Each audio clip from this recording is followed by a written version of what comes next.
देखा जाए तो ये पूरी जांच पड़ताल हो रही है। तो बात कर रहे हैं झारखंड के मुख्यमंत्री, पूर्व मुख्यमंत्री हेमंत सोरेन की, जिनकी मुश्किलें कम होने का नाम नहीं ले रही हैं, क्योंकि ईडी जमीन घोटाले के मास्टरमाइंड को सोरेन के सामने अब लाने वाली है।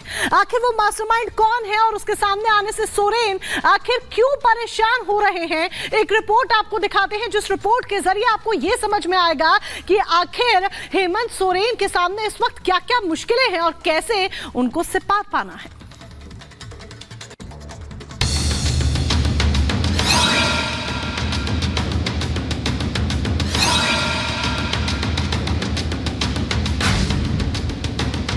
जुड़ेगी कड़ी से कड़ी, भ्रष्टाचार पर प्रहार की घड़ी।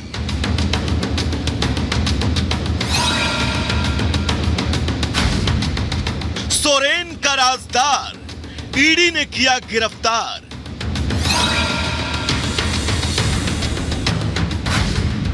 सवालों के घेरे में सोरेन, भानु से होगा आमना सामना।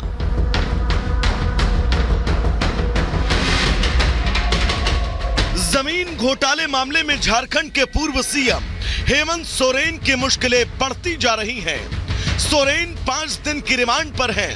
इस दौरान ईडी सोरेन से पूछताछ कर रही है। शनिवार को ईडी ने बड़गाई जमीन घोटाला मामले में हेमंत सोरेन से पूछताछ की। ईडी के अधिकारी दोपहर 2:30 बजे हेमंत सोरेन को लेकर रांची जोनल ऑफिस पहुंचे, जहां करीब 4 घंटे तक पूछताछ हुई।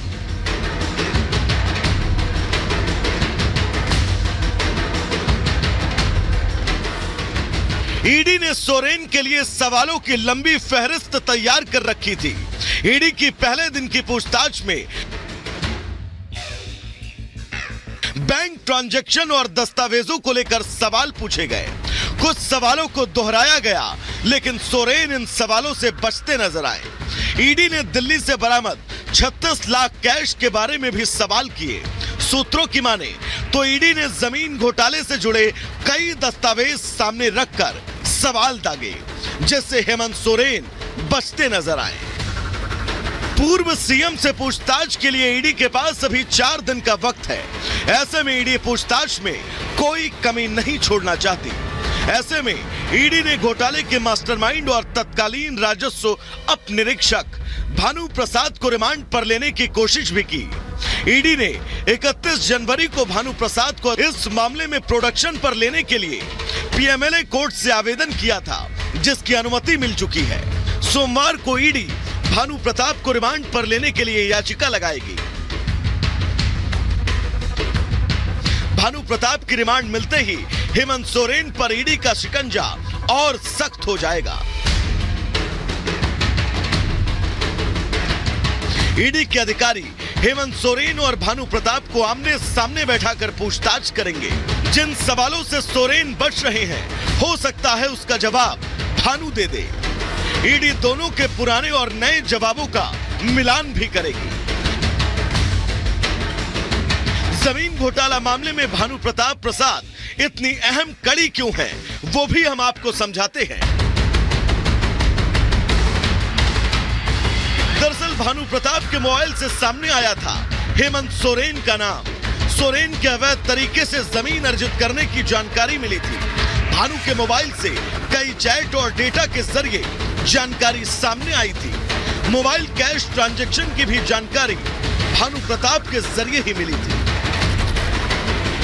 ईडी को उम्मीद है कि जमीन घोटाले के आरोपी और मास्टरमाइंड जब आमने सामने होंगे तो केस को सुलझाने में काफी हद तक सफलता मिल सकती है। अगर सोरेन और भानु के जवाबों में विरोधाभास दिखा तो झारखंड के पूर्व सीएम की मुश्किलें बढ़ना तय है। Bureau report, Republic Bharat.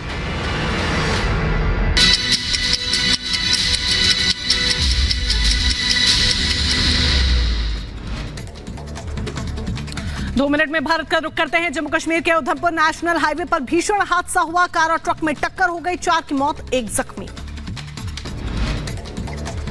Delhi police की दिलेरी से टला बड़ा हादसा। केशवपुरम में जान पर खेल बचा ली एक महिला की जान।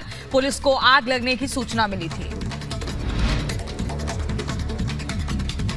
उत्तर प्रदेश के जौनपुर में रफ्तार का कहर देखने को मिला। बेकाबू बाइक अनियंत्रित होकर पलटी। बाइक पर सवार 3 में से 2 लोगों की मौत, 1 की हालत गंभीर।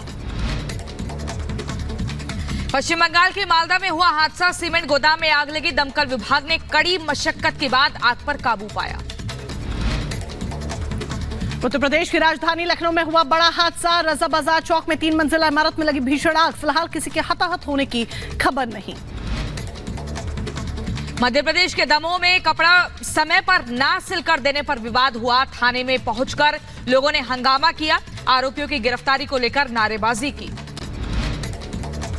मध्य प्रदेश के दमोह में तनाव का माहौल। धार्मिक स्थल में कुछ लोगों के साथ मारपीट और बदसलूकी के बाद विवाद बढ़ा। पुलिस थाने में जमकर हुआ हंगामा। जांच जारी।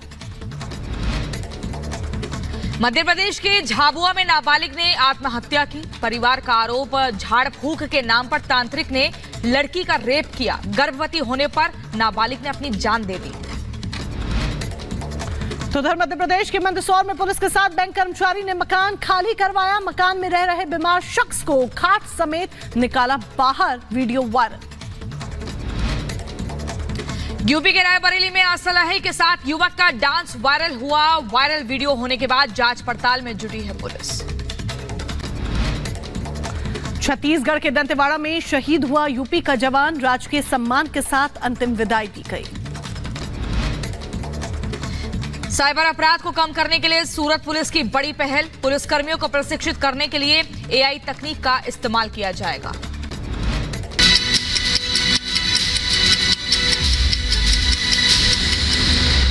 ना बड़े लक्ष्य तय करती थी और ना ही अपने लक्ष्यों को प्राप्त करने के लिए उतनी मेहनत करती थी।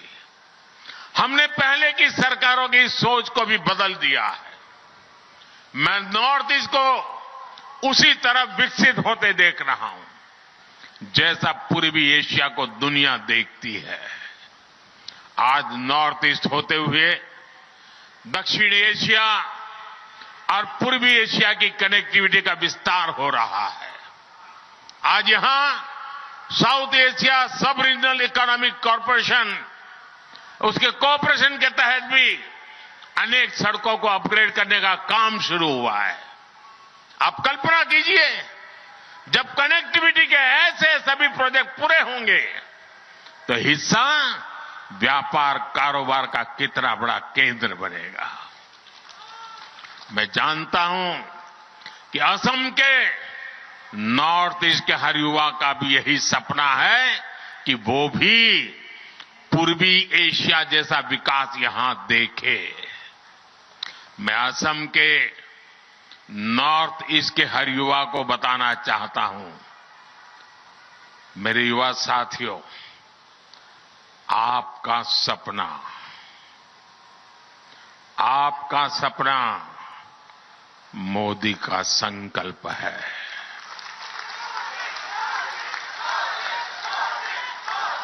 और आपके सपने पूरे हो, इसके लिए मोदी अपनी तरफ से कोई कसर बाकी नहीं छोड़ेगा।